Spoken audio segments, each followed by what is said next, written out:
ஓம் சாந்தி. அவ்யக்த முரளி 17-11-1969. அவ்யக்த பாப்தாதா, மதுபன். பூமியிலிருந்து ஆகாயத்திற்கு செல்வதற்கான யுக்திகள். இங்கு நடைபெறும் பட்டிக்கு எதற்காக வந்திருக்கீங்க? தேகத்தில் இருந்தாலும் விதேகி ஆகியிருப்பதற்கான பயிற்சி செய்வதற்காக வந்திருக்கீங்க. எப்பொழுது இங்கு பாதம் பதிக்கிறீங்களோ அப்பொழுதிலிருந்தே இந்த ஸ்திதி இருக்கணும். என்ன லட்சியம் வைக்கப்பட்டிருக்குதோ அதை நிறைவேற்றுவதற்காக பயிற்சி மற்றும் கவனம் தேவை. பாப்தாதா ஒவ்வொருவரையும் புதிய விஷயத்திற்காகவே அழைக்கிறாங்க. அதர்குமாரர்கள் தன்னுடைய இல்லற வாழ்க்கை அப்படிங்கிற அந்த தலைகீழான ஏணியில் ஏறி இருந்தாங்க. அந்த தலைகீழான ஏணியிலிருந்து கீழே இறங்குவதற்காக விசேஷமாக அதர்குமாரர்கள் அழைக்கப்பட்டிருக்கிறார்.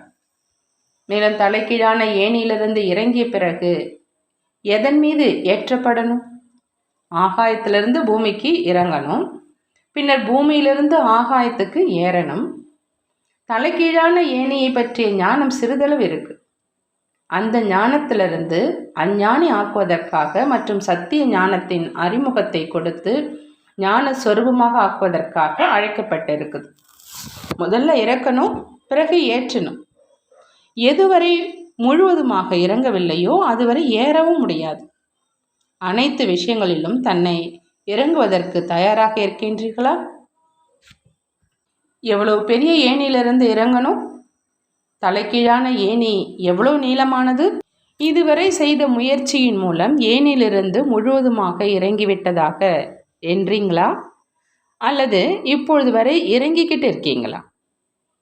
முழுமையாக இறங்கியதுக்கு அப்புறம் ஏறுவதற்கு தாமதமாகாது. ஆனால் இறங்கி கொண்டிருக்கும் பொழுதே எங்கேயாவது நின்று விடுறீங்க. என்ன லட்சத்துக்காக அழைக்கப்பட்டிருக்கீங்க அப்படின்னு இப்போ புரிஞ்சுக்கிட்டீங்களா? 63 பிறவிகளில் ஏறிய தலைகீழான ஏணியிலிருந்து முழுவதுமாக இறங்கணும்.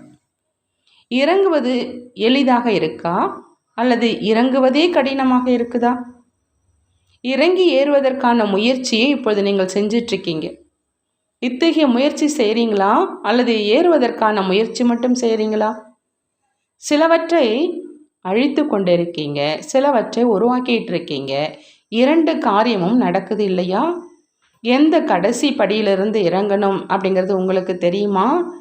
இந்த தேக உணர்வை விட்டுடணும்.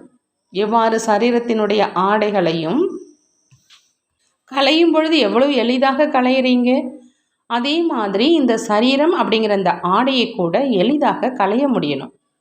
மேலும் எளிதாக தேவையான நேரத்தில் தாரணை செய்யவும் முடியணும். அனைவரும் இந்த பயிற்சியை முழுமையான விதத்தில் கற்றுக்கணும். இருந்தாலும் சிலருக்கு இந்த தேக அபிமானம் ஏன் நீங்கலை? இந்த தேகம் அப்படிங்கிற சட்டை ஏன் எளிதாக களையப்படலை? ஒருவருடைய ஆடை இறுக்கமாக இருந்தால் களைய முடியாது. இதுவும் அதே மாதிரி தான். ஏதாவது சமஸ்காரங்களில் இந்த தேகங்கிற ஆடை ஒட்டிக்கிட்டு இருக்கு, அதாவது இறுக்கமாக இருக்குது. ஆகையினாலேயே நீங்கள இல்லை அப்படின்னா இறக்குவது, ஏற்றுவது அல்லது இந்த தேகங்கிற அந்த ஆடையை களைவது மற்றும் தாரணை செய்வது ரொம்ப ஈஸி. எப்படி இந்த ஸ்தூல ஆடையை களைவது மற்றும் அணிவது எளிதாக இருக்குது இல்லையா? இந்த தேகம் அப்படிங்கிற அந்த ஆடை எந்த சமஸ்காரத்தில் மாட்டிகிட்ருக்கு அப்படின்னு பார்க்கணும். எப்பொழுது அனைத்து சமஸ்காரங்களில் இருந்தும் விடுபடுவீங்களோ அப்போ உங்களுடைய நிலை கூட தனிப்பட்டதாக ஆயிடும். ஆகினால பாப்தாதா கூட அனைத்து விஷயங்களிலும் ஈஸியாக இருங்க. எப்பொழுது தான் அனைத்திலும் எளிதாக இருப்பீங்களோ அப்பொழுது அனைத்து காரியங்களும் கூட எளிதாக ஆயிடும். தன்னை இறுக்கமாக வைத்துக்கொள்வதால் காரியத்தில் கூட இறுக்கம் வந்துடுது. நீண்ட காலமாக முயற்சியில் ஈடுபட்டுக்கிட்டு இருக்கிறவங்கள்ட்ட இப்பொழுது அநேக கடமைகளில் தனித்தன்மை வந்திருக்கணும். இப்பொழுது இந்த பட்டியில் என்னெல்லாம் இறுக்கம் உள்ளனவோ அவற்றையும் மற்றும் தலைகீழான ஏணியில் எஞ்சிருக்கிற படிகளில் இருந்தும் தன்னை இறக்கவும் வேணும். மேலும் பிறகு லிஃப்ட்டில் ஏறவும் வேணும். ஆனால் லிஃப்ட்டில் அமர்வதற்காக என்ன செய்யணும்? லிஃப்ட்டில் யார் அமர முடியும்? முழு உலகத்திலும் தந்தைக்கு தகுதியான குழந்தைகளே சிரேஷ்டமான பரிசு ஆவாங்க.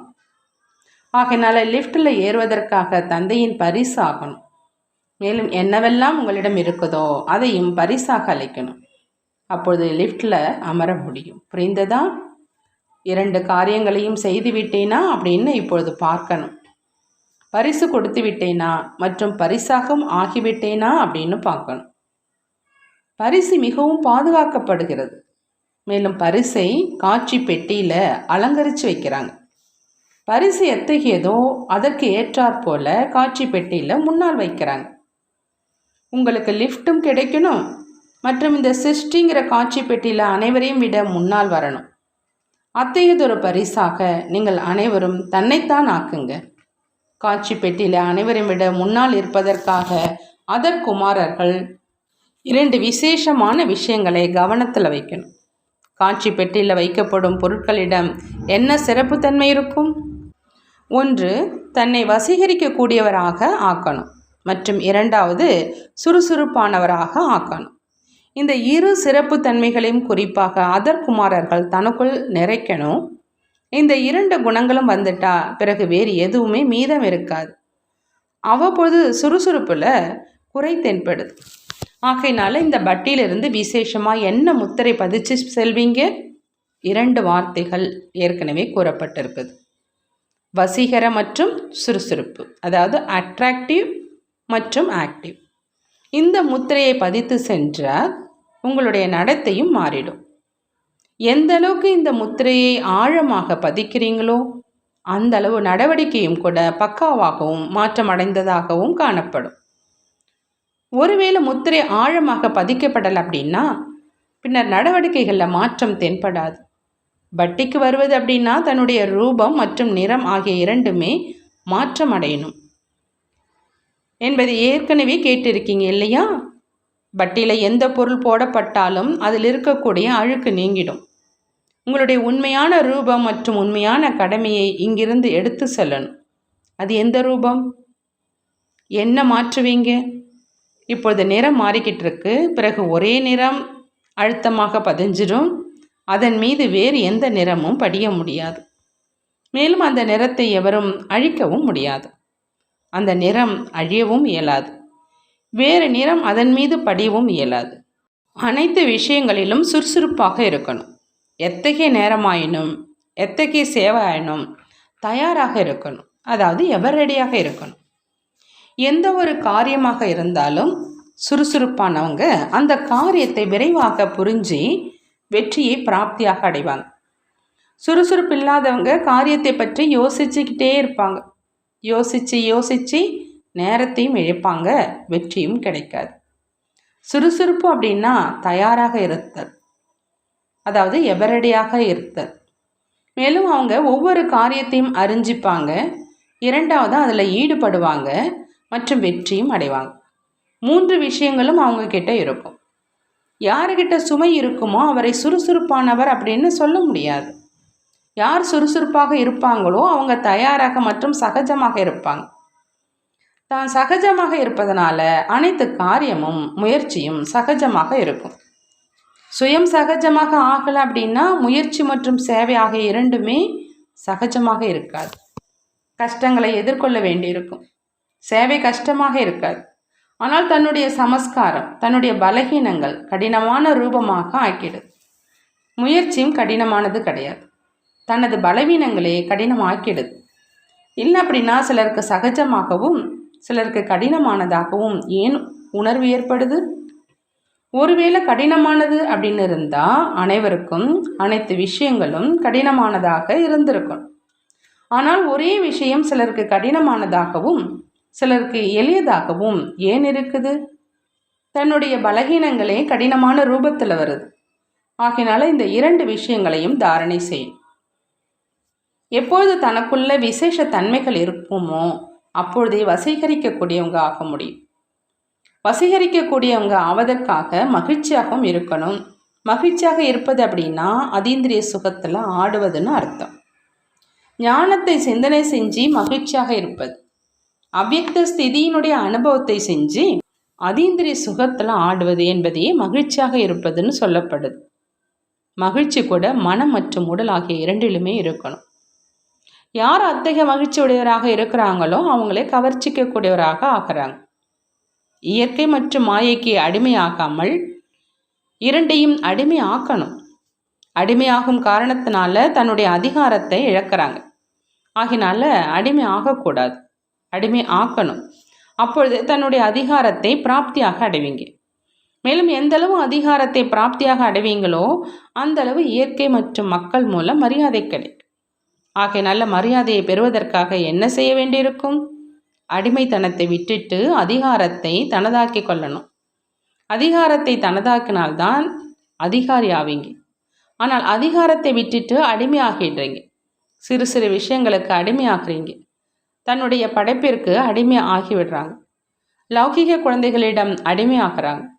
அதுபோல் தன்னுடைய படைப்பு, அதாவது சங்கல்பங்களுடைய அடிமை ஆகிடுறாங்க. எப்படி லௌகிக படைப்பிற்கு அடிமையாகிறீங்க, அதே மாதிரி இப்பொழுதும் கூட தன்னுடைய படைப்பான சங்கல்பங்களினுடைய அடிமை ஆகிடுறீங்க. தன்னுடைய படைப்பான கர்மேந்திரங்களும் கூட அடிமை ஆகிடுறீங்க. அடிமை ஆவதனாலேயே தன்னுடைய பிறப்புரிமையை இழந்துடுறீங்க இல்லையா? ஆகினால குழந்தை ஆகிட்டீங்க மற்றும் அதிகாரம் கிடைச்சிடுது. சுகம், சாந்தி மற்றும் தூய்மை தனது பிறப்புரிமை அப்படின்னு சொல்கிறீங்க இல்லையா? குழந்தை ஆகிட்டேன், தூய்மை, சுகம், சாந்தியின் அதிகாரத்தை பிராப்தியாக அடைஞ்சிட்டேனா அப்படின்னு தன்னைத்தான் கேளுங்க. ஒருவேளை அதிகாரம் நீங்கிட்டா ஏதாவது விஷயத்துக்கு அடிமை ஆகிட்டீங்க. ஆகினால இப்பொழுது அடிமைத்தனத்தை விடுங்க. தன்னுடைய பிறப்பு அதிகாரத்தை அடையுங்க. எப்பொழுது பிரபாவம் ஏற்படும் அப்படின்னு கேட்குறீங்க. பிரபாவம் ஏன் ஏற்படலை? காரணம் என்ன? ஏன்னா இப்பொழுது வரை சில விஷயங்களில் தான் பிரபாவிக்கப்பட்டிருக்கீங்க. ஆகினால யார் சுயம் பிரபாவிக்கப்பட்டு இருக்காங்களோ அவங்களுடைய பிரபாவம் ஏற்படாது. பிரபாவத்தை ஏற்படுத்த விரும்புகிறீங்க அப்படின்னா இந்த அனைத்து விஷயங்களுடைய பிரபாவத்தில் செல்லக்கூடாது. பின்னர் பாருங்க எவ்வளவு விரைவாக பிரபாவம் வெளிப்படுது அப்படின்னு. தனது நடத்தையின் மூலம் தானே வெளிப்படுத்த முடியும். அத்தகைய சௌபாக்கியம் முழு கல்பத்தில் ஒரு முறைதான் கிடைக்கிது. சத்தியுகத்தில் கூட லௌகீக தந்தையுடன் இருப்பீங்க, பரலௌகீக தந்தையுடன் இருக்க மாட்டீங்க. 84 பிறவிகளில் எத்தனை அலங்காரம் செஞ்சிருப்பீங்க, வெவ்வேறு விதமாக அதிக அலங்காரம் செஞ்சுருக்கீங்க. பாப்தாதானுடைய அன்பு என்ன அப்படின்னா குழந்தைகளை அலங்கரித்து காட்சி பெட்டகத்தில் வச்சு சிருஷ்டியின் முன்பு வைக்கணும். எப்பொழுது அனைவரும் சம்பூர்ணம் ஆகி காட்சி பெட்டகம், அதாவது உலகத்தின் முன்பு வருவீங்களோ அப்பொழுது எவ்வளோ அலங்கரிக்கப்பட்டு இருப்பீங்க. சத்தியுகத்தினுடைய அலங்காரம் அல்ல, குணங்கள் அப்படிங்கிற ஆபரணங்களை தாரணை செய்யணும். நல்லது. ஓம் சாந்தி. நன்றி பாபா, நன்றி.